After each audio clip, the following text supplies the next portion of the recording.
รอด้วยพร้อมไหมแต่พลังสิงโตของเจ้าไม่ต้องห่วงเราต้องหาทางออกได้แน่เหมือนทุกทีฮึบ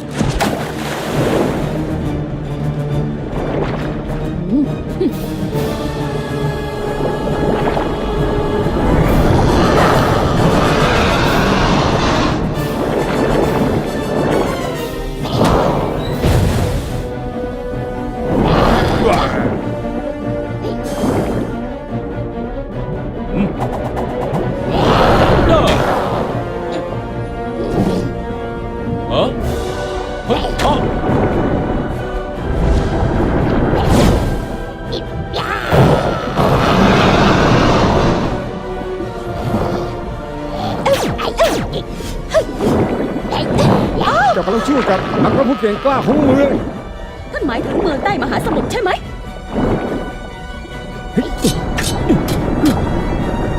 บางทีเจ้าอาจจะมีจุดอ่อนบ้างหรือเปล่า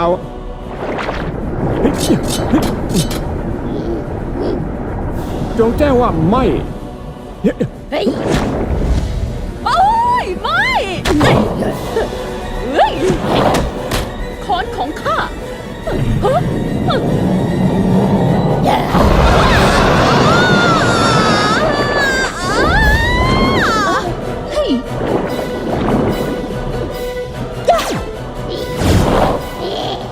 ให้จะล่อมันเอง ตามข้ามาพี่สิงห์เดี๋ยวลีน่ามันอันตรายเกินไปเฮ้ย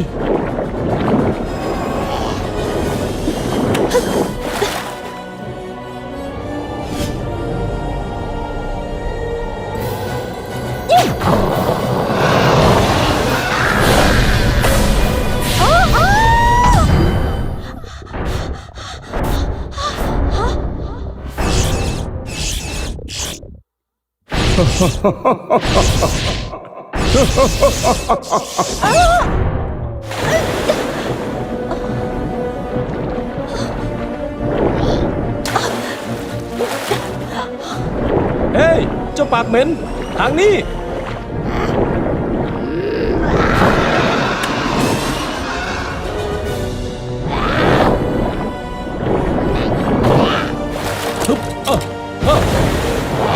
พลังสิงโต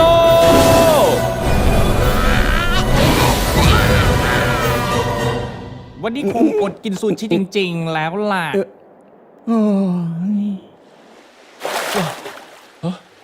ลีน่าเฮ้ยเจ้าปลานั่นแพ้ข้าแพ้นี่มันแย่มากๆและทั้งหมดนี้เพราะมันแล้วข้าจะบอกนายท่านได้ยังไงดูนั่นใช่คนที่ข้าคิดไหมพวกมันเห็นข้าแล้วนั่นมาเรโมล่าเขาเปลี่ยนไปเพราะพลังของไข่มุกแห่งมหาสมุทรแต่เขามีแขนใช่ถูกต้องแล้วดูให้ดีข้าชื่อเรมราทำไมเจ้าไม่มาตรงนี้เดี๋ยวนี้ล่ะเลมราเอาแขนใหม่ของเจ้ามาด้วยนี่ไม่ใช่ครั้งสุดท้ายที่เราจะเจอกันแน่เดี๋ยวรออะไรอยู่ไปจับมันสิเจ้าไม่อยู่ในสถานะที่จะสู้ได้ลีน่านอกจากนั้น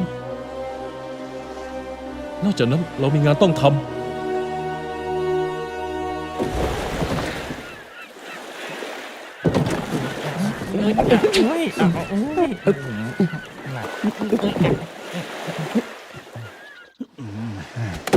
บอกข้าอีกทีสิลีน่าเจ้าเห็นอะไรตอนที่เจ้าโดนพวกสัตว์ประหลาดนั่นโจมตีเจ้า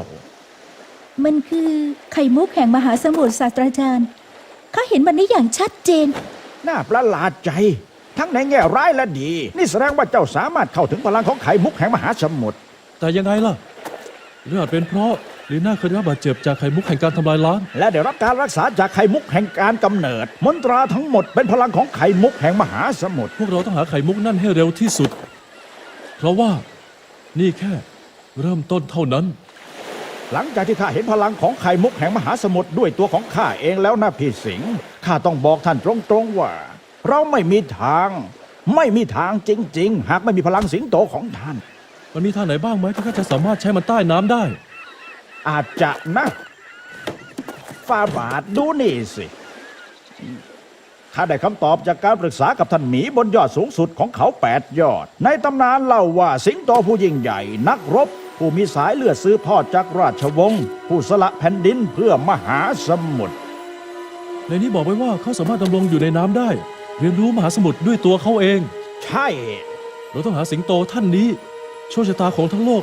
ไม่ใช่เพียงมหาสมุทรนั้นขึ้นอยู่กับเขา กลับไปที่สภาฉลาม พวกเขารู้ที่อยู่ของนี่ไงเมกัสสิงโตแห่งมหาสมุทร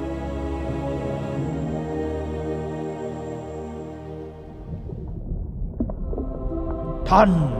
เมกัสข้าเคยได้ยินเรื่องของเขามาบ้างชื่อของเขาเป็นที่เลื่องลือมาช้านานแล้ว ในตำนานกล่าวว่าเขาอาศัยอยู่ใต้มหาสมุทรมาหลายศตวรรษ ถ้าหากท่านเมกัสนี่มีอยู่จริง มีเพียงคนเดียวที่จะตามหาเขาพบ และท่านรู้ใช่ไหมว่าใคร เดี๋ยวนะ นี่คงไม่ได้หมายถึง นายพลเคน พี่สิงห์ไม่ ในนามของสหพันธ์ทางทะเลเงียบซะ นี่มันบ้ามาก ข้อเสนอนี้ยังที่เจ้าพูดบ้าไปแล้วแต่นี่คือความหวังสุดท้ายแล้วเคนเคยเป็นนายพลผู้ยิ่งใหญ่เปลี่ยนกลายเป็นคนโง่ที่จริงพยอง เขายอมให้เรโมล่าหลอกใช้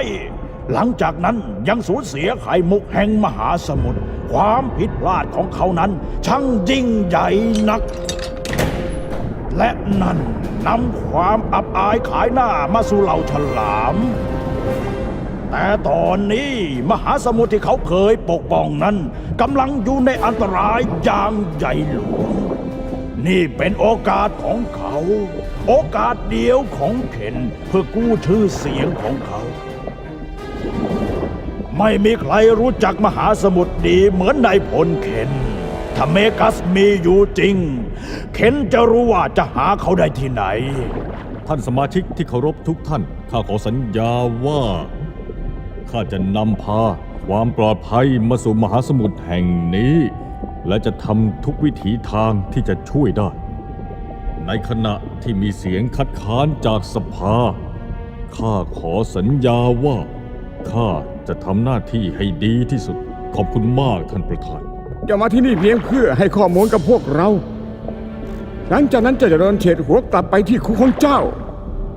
เอาละบอกมาได้ละ แน่นอนข้ารู้ว่าจะหาเมกัสได้ที่ไหน บอกข้าทีเคน ข้าจะไม่บอกท่านว่าเมกัสอยู่ที่ไหน แต่ข้าจะพาไป ขอกันที เจ้าคือ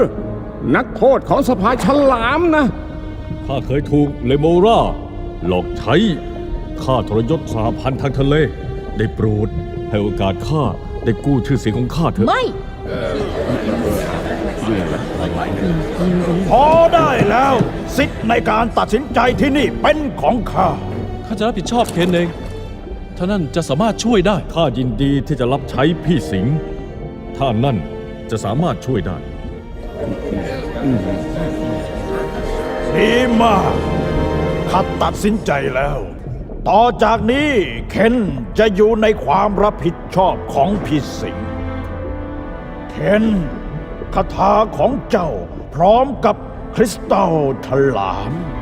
หนึ่งในสิ่งที่บรรจุไปด้วยพลังมหาศาลและน่ากลัว ข้ารู้จักมันดี เป็นเกียรติของข้า น้อยตนนักที่จะได้รับโอกาสในการแก้ตัวแบบนี้ อย่าทำให้ข้าต้องผิดหวังนะ ข้าจะไม่ทำให้ท่านผิดหวังท่านประธาน ปล่อยเขาไป ข้าจะไม่ทำให้มหาสมุทรผิดหวัง นี่เป็นช่วงเวลาที่มหาสมุทรจะต้องจารึกไปอีกหลายทศวรรษ นักรบแห่งพื้นดิน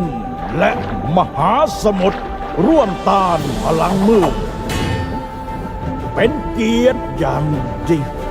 เป็นเกียรติของข้าเช่นกัน เอาละขอให้พวกท่านโชคดี สนุกน่าดูละ